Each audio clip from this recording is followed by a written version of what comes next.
Want to know how it feels to be an Arsenal fan? That 90 minutes sums it up. Arsenal won. Great. 3 points, 5 points clear at the top of the league. But let's be very clear. That performance was a disgrace.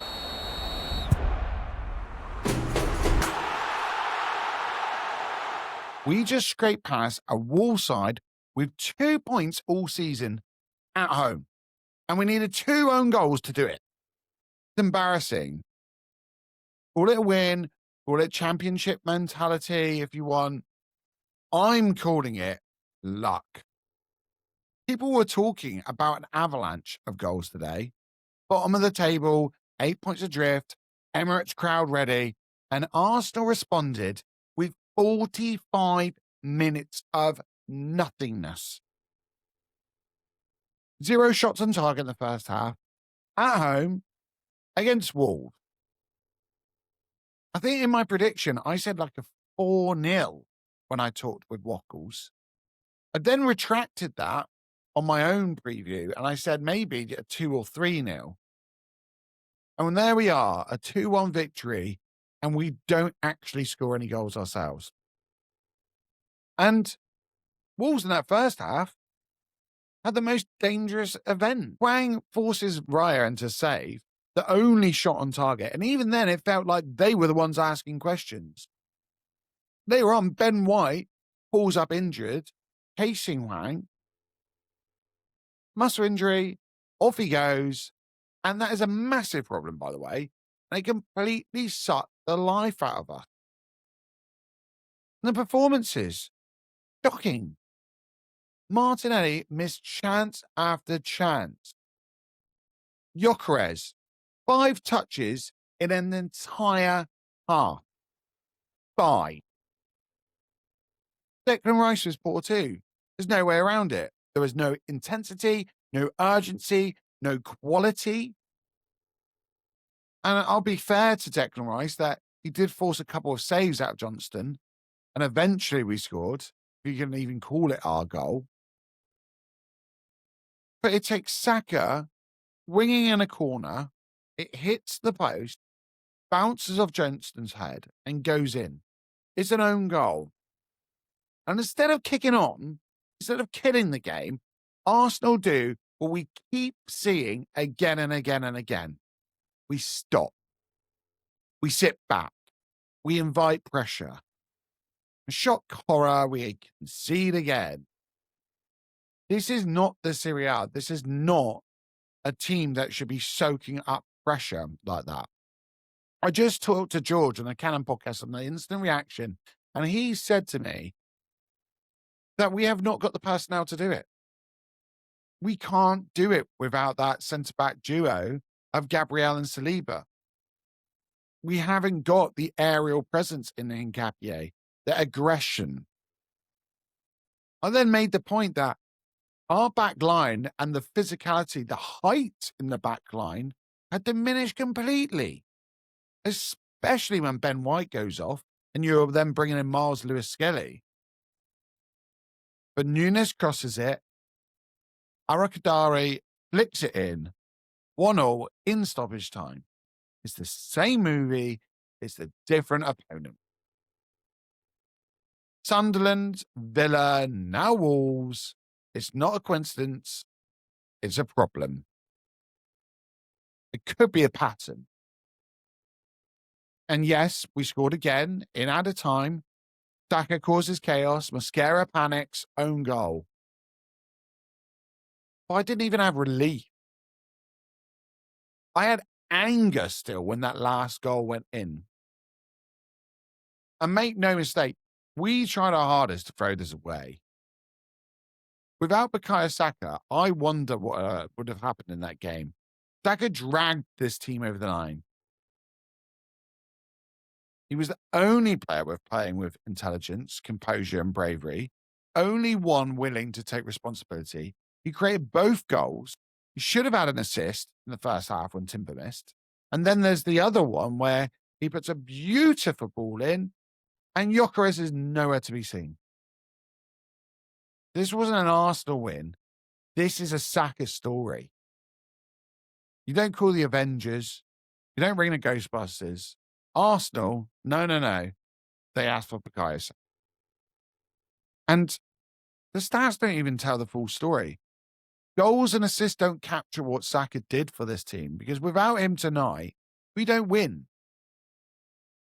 Personnel aside, there's the tactics. There's the starting lineup.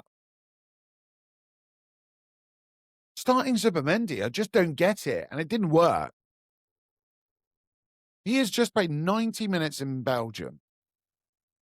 He is one of our most used players this season, if not the most used player. Not only that, he's had to adjust from the Liga to a more physical league in the Premier League. Why is he starting this game?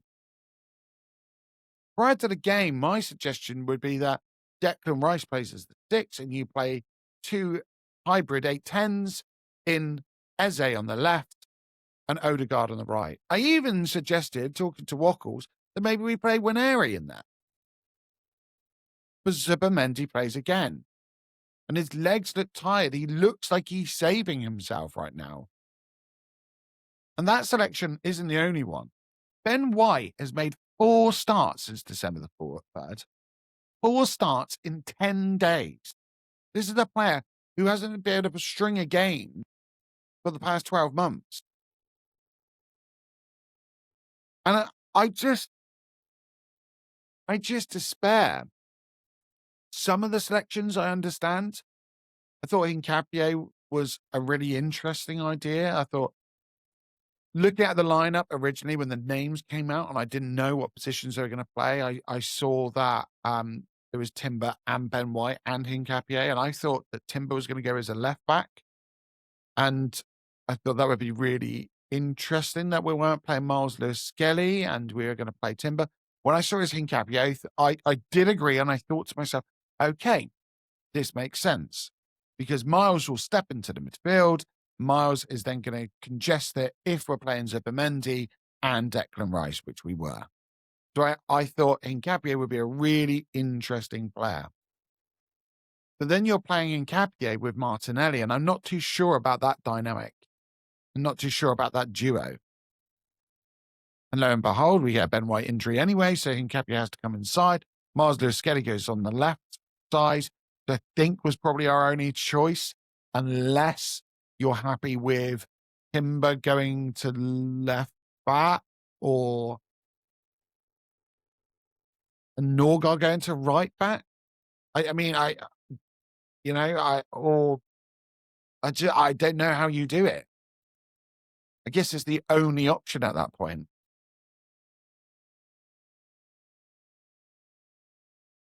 And then the changes. Mikel Arteta made some early changes. I think he recognised the situation we were in. And I think The Athletic put an article out saying that Arsenal have made the earliest changes on average in the Premier League. Then he brings Marino on as a midfielder again. I am over this experiment. Trossard was an obvious choice. I think he was fantastic. But right now, it feels like we're making selections of players the wrong way round. If Trossard was fit, he should be starting this game. Martinelli is a Champions League player. He's not a Premier League player now. He's not good at low blocks. We know this. I think Gyökeres at this point is as well. I'm starting to become concerned with him. Maybe Jesus or Marino would have been a better fit for this game and for a start. Maybe the Everton game would be better for Gyökeres. But when we get the goal, we immediately go passive. There's no killer instinct. There's no control. There's no desire to bury teams when we have him on the edge, when we're under the sword. You can't keep playing like this and expect to get results again and again and again. Yes, we're top, but performances like that will catch up with you. It's funny because prior to the game, Arteta said that we would come out with our foot on the gas, and it's the complete opposite to what I saw today. The injuries are piling up, late goals are becoming routine, and the performances are slipping. Take the week, everyone. Relax. Take a breath. Let me know in the comments, are you genuinely worried at that? Am I just reacting badly to it? Like the video, subscribe if you haven't already, and hit the bell. If Arsenal play like that again, we might not get away with it. You guys know football. I just talk it all out.